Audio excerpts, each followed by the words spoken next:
খুব মিস করি বন্ধুদের সাথে আড্ডার মুহূর্তগুলোকে। একসাথে টিউশন পড়তে যাওয়ার সময় হা হা হি হি করে রাস্তা কাঁপাতে কাঁপাতে যাওয়ার সময়গুলো।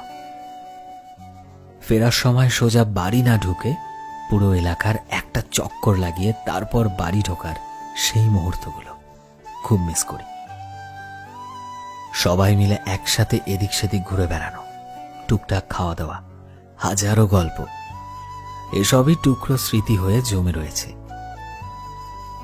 যাদের সাথে দিনে 7-8 ঘন্টা কাটানো হতো তাদের সাথে এখন 7 দিনে 1 ঘন্টাও কাটানো হয় না। হয়তো সোশ্যাল মিডিয়াতে আড্ডা হয়, ফোনে কথা হয়, ভিডিও কলে দেখাও হয়, কিন্তু সামনাসামনির ব্যাপারটা যে একদমই আলাদা। খুব মিস করি, বড্ড মিস করি তোদের।